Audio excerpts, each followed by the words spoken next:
बुंदेलखंड की पावन वसुंधरा के मध्य टीकमगढ़ जिले में स्थित अपने हजारों अतिशयों के लिए सुप्रसिद्ध 1000 वर्ष प्राचीन महाअतिशयकारी मूल नायक श्री अजितनाथ भगवान की चमत्कारी प्रतिमा से सुशोभित विश्व के प्रथम रजत तीर्थ श्री दिगंबर जैन अतिशय क्षेत्र बंधाजी की पुण्य धरा पर हो रहा है।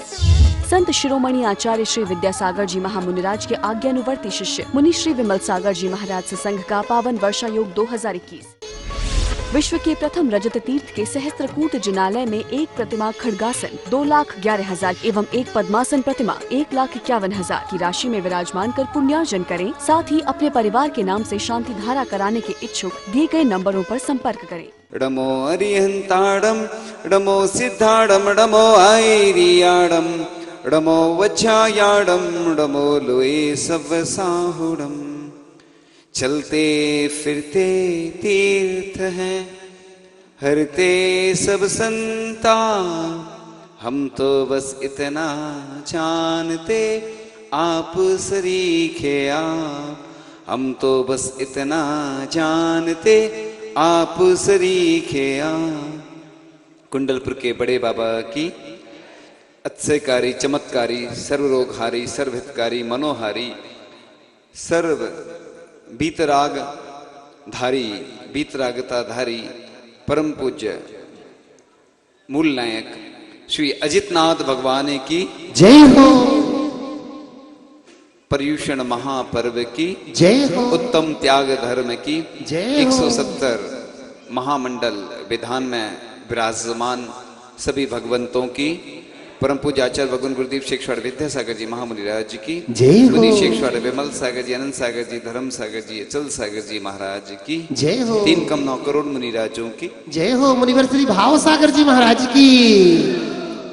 आज का दिन हमें यह शिक्षा देता है कि कैसे हम अपने जीवन को उन्नत बनाएं, क्योंकि जब व्यक्ति का जन्म होता है तो वह दिगंबर अवस्था में आता है, लेकिन जैसे जैसे वह बड़ा होता जाता है और फिर परिग्रह बढ़ता जाता है और अंत समय जब जाता है तो सब कुछ छोड़ जाता है। यानी जिंदगी भर आदमी जोड़ता रहता है और जोड़ते जोड़ते फिर बस अंत में छोड़ता है। तो कुछ पंक्तियां थी कि व्यक्ति जब अपना जीवन व्यतीत करता है, एक गरीब व्यक्ति होता है जो कि जितना जो मिलता है रूखा सूखा भोजन करके और काम चला लेता है, लेकिन जैसे जैसे व्यक्ति की तृष्णा बढ़ती जाती है, परिग्रह बढ़ता जाता है, धन बढ़ता जाता है, तो वह सब कुछ ओढ़ता चला जाता है। मुझे याद आ रहा है गणेश प्रसाद बर्णी जी का एक उदाहरण। वह रास्ते में जा रहे थे और एक चादर पहने हुए थे, धोती समझ सकते उसको, और एक चद्दर यानी दुपट्टा जैसा उड़े हुए थे। एक गरीब व्यक्ति मिला रास्ते में, उसको ठंड लग रही थी, तो उन्होंने अपना एक जो चादर ओढ़े हुए थे उस गरीब को दे दिया। देखो कैसे तपस्वी साधक होते हैं, महान होते हैं कि हमारे पास तो एक है कम से कम, उसके पास तो कुछ नहीं है।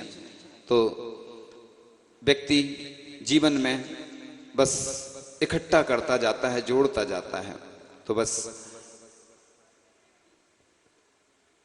व्यक्ति अगर अपने जीवन को अच्छा बनाना चाहता है तो बस कैसे अच्छा बनाए, आज यही तो हमें सीखना है।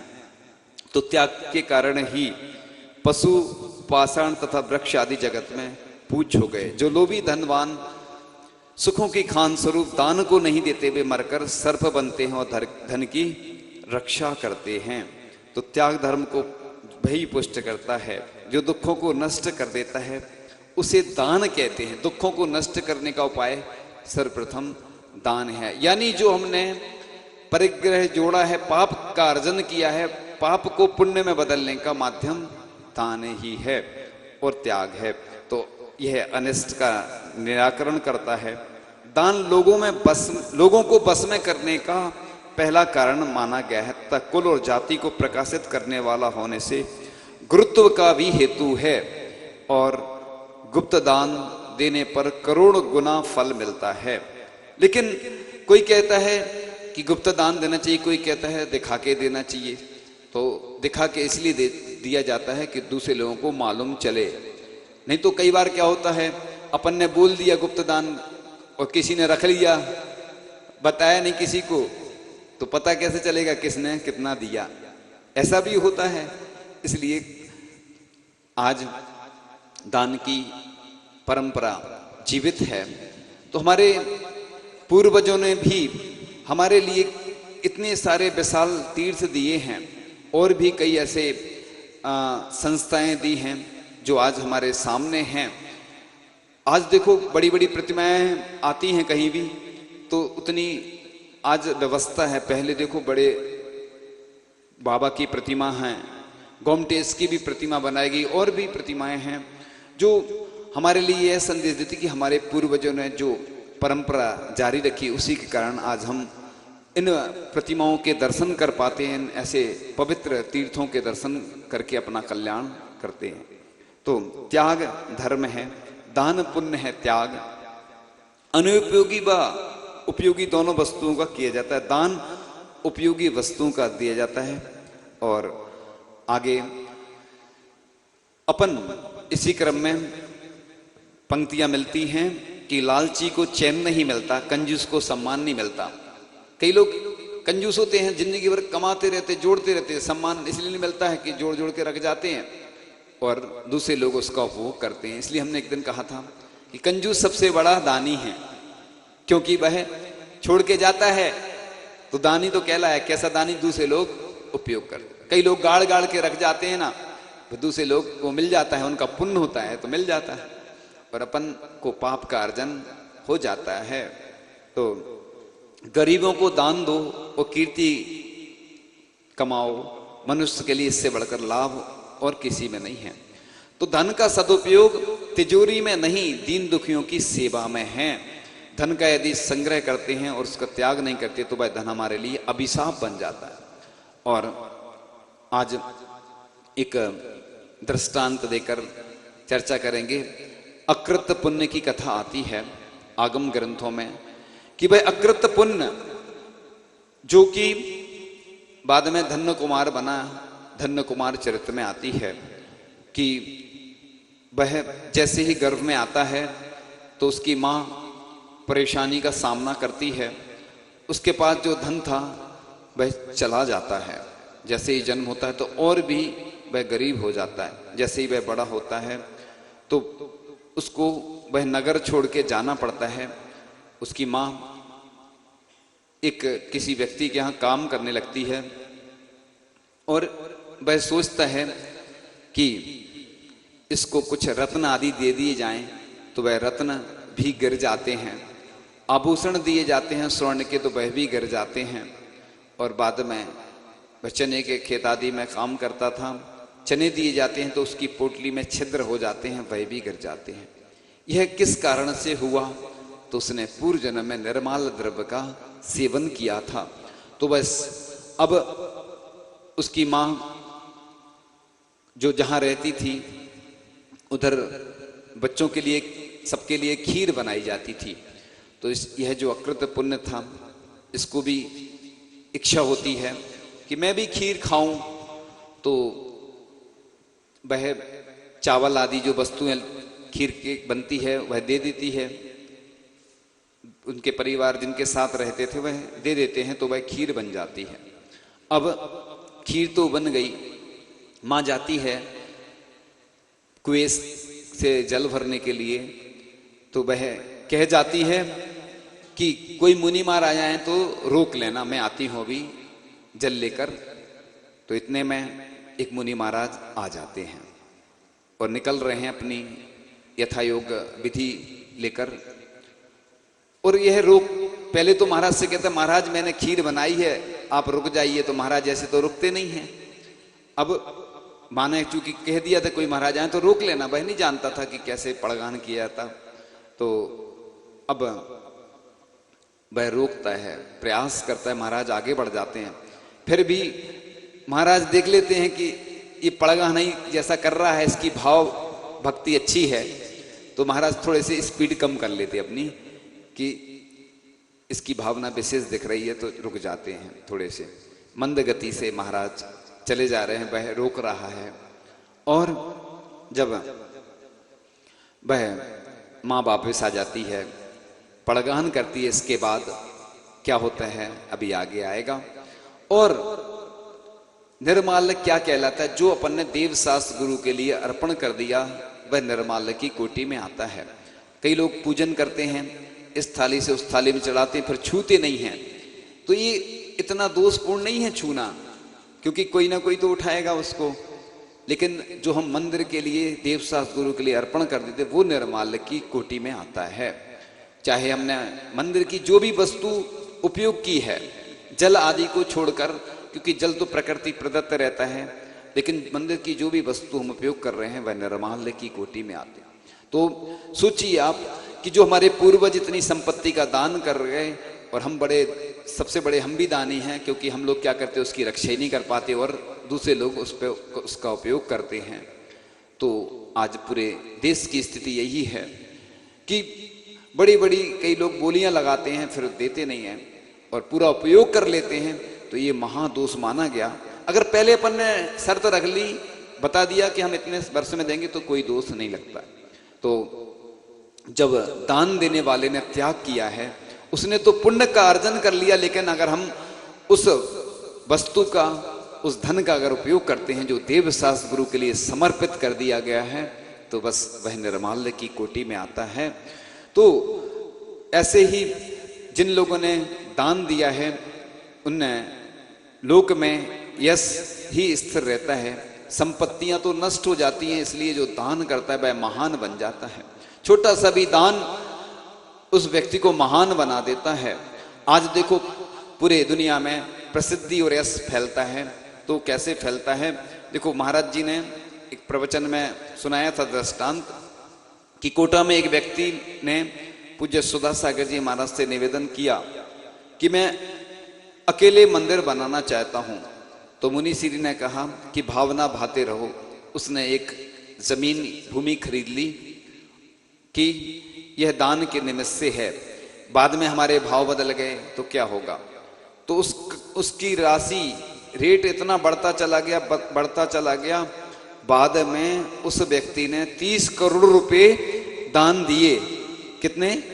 30 करोड़ रुपए दान दिए। यानी जो भावना होती है तो ऐसी होती है कि एक महाराज जी ने और सुनाया था उदाहरण, अचल सागर जी महाराज ने प्रवचन में, कि एक व्यक्ति ने अर्थूना में अपना मकान दिया था, लेकिन वह गरीब था और उसने मकान मंदिर के लिए दिया, क्योंकि ये भी एक पूजन का रूप है। जो मंदिर के लिए संपत्ति दी जाती है उसको भी पूजन कहा गया है, क्योंकि उसी संपत्ति से हमेशा भगवान की पूजन होती रहेगी आगे।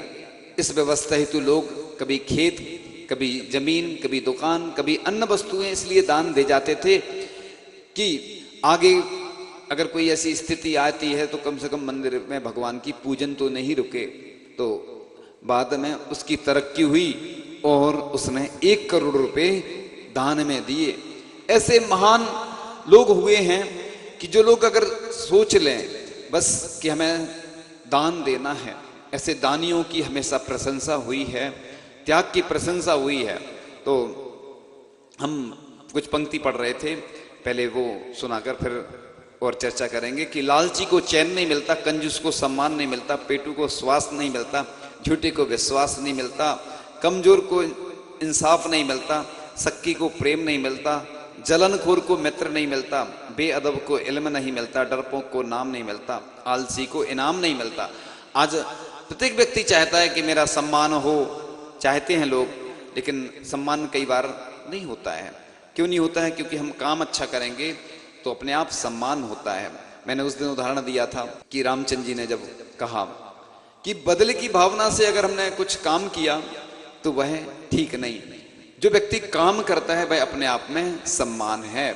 आचार्य श्री हमेशा बोला करते हैं कि पत्थर बड़े बड़े लगाए जाते हैं मंदिर में, उसमें छोटी सी चीप लगाई जाती है, वह चीप नहीं है, चीफ है। वह मुख्य काम करती है। पंच कल्याणक होते हैं तो आचार्य भगवान हमेशा बोला करते हैं कि जो सबसे पीछे बैठे हैं उनको सबसे ज्यादा आशीर्वाद, और जो भोजनशाला में अपनी सेवाएं दे रहे हैं उनको सबसे ज्यादा आशीर्वाद, क्योंकि वह लाइट में नहीं रहते, वह सबसे ज्यादा हाईलाइट है।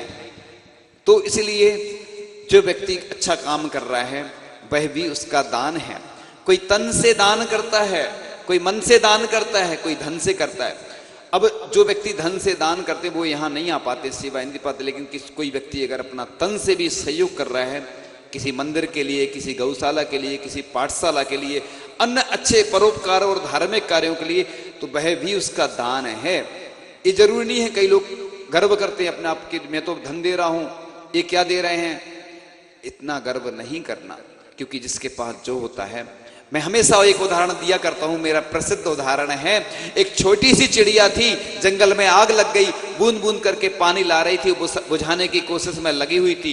इतने में जंगल के पशु पक्षियों ने चिड़िया से कहा, तू मूर्ख है क्या, कुछ बूंद पानी से आग बुझेगी क्या? तो चिड़िया ने जवाब दिया, आग बुझे या ना बुझे, जब भी इतिहास लिखा जाएगा मेरा नाम आग जलाने वालों में नहीं बुझाने वालों में आएगा। तो हम भले ही छोटे हों, लेकिन काम छोटों से निकलता है बड़ा, यह सबक आंख के तिल से मिला। आंख का तिल होता ना, लेंस, छोटा सा दिखता है, लेकिन काम बड़े बड़े करता। इसलिए जो भी धार्मिक अनुष्ठान होते हैं, कार्य होते हैं, मंदिर बनते हैं, तो ये नहीं सोचे कि ये छोटा है, ये बड़ा है। काम कोई ना छोटा होता है ना कोई बड़ा, सब मिलकर करते हैं। एक छोटा सा बालक था, सड़क पे, रोड पे पेड़ डला हुआ था, और जितने लोग निकलते जा रहे थे कोई ध्यान नहीं दे रहा था। उस छोटे से बालक ने हिम्मत जुटाई और वो पेड़ को हटाने का प्रयास कर रहा है। बहुत बड़ा पेड़ है, लोग देखते हुए निकलते जा रहे हैं, और एक व्यक्ति ने सोचा कि अरे ये छोटा सा बालक कितनी हिम्मत कर रहा है, चलो अपन भी इसके साथ हो लेते हैं। एक हुआ, फिर दो हुए, फिर ऐसे बढ़ते गए, बहुत सारे लोग हो गए और पेड़ हट गया। तो व्यक्ति अगर एक साथ मिल जाते, समूह में मिल जाते हैं, तो बड़े से बड़े काम हो जाते हैं। इसलिए जब भी जो मंदिर बनते हैं, जो काम होते हैं, पहले शुरुआत में कोई आता नहीं है, फिर धीरे धीरे जुड़ते जाते और बहुत सारी भीड़ हो जाती है और बड़े बड़े काम हो जाते हैं।